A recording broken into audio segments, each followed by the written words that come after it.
Hi, John. Well, it's coming to crunch time for some very, very difficult life and death and unpalatable decisions to be made.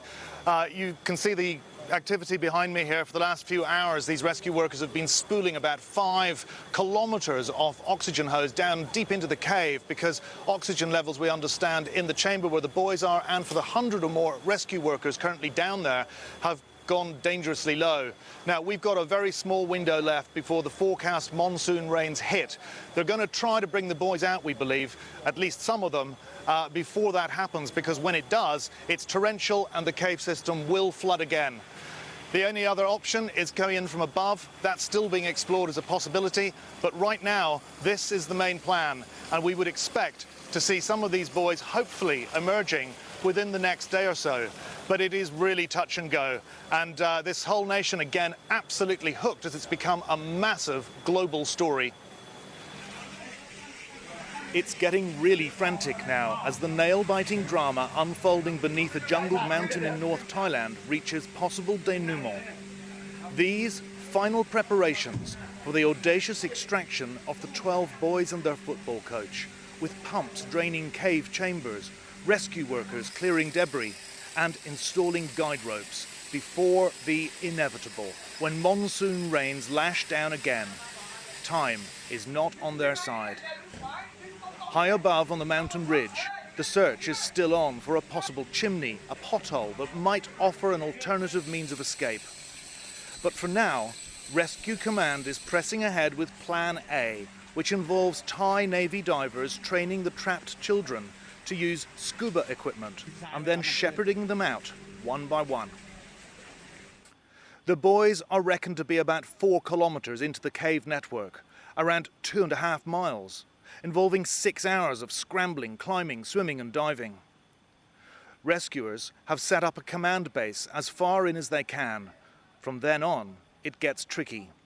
From Monk's Junction, the tunnel is almost all still flooded, with stretches of narrow passageways completely submerged.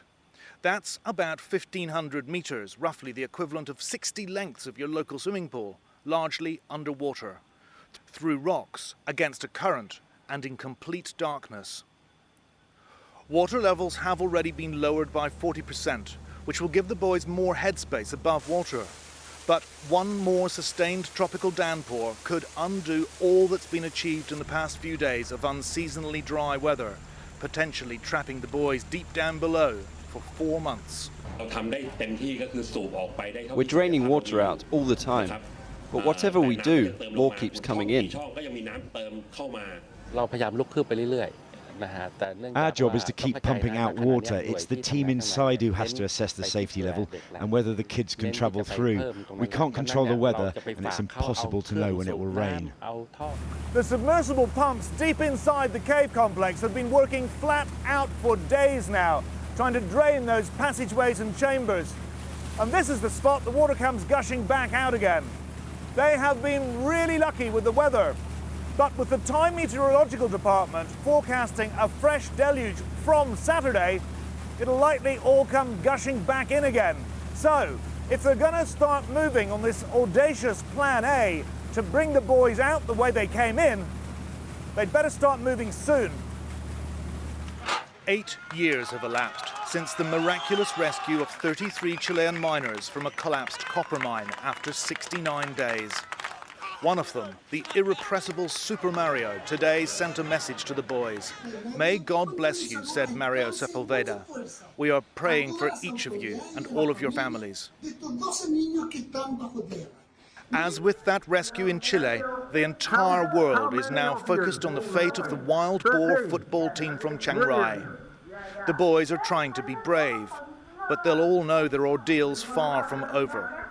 The euphoria of finding them all alive has evaporated, and tonight their young lives hang in the balance.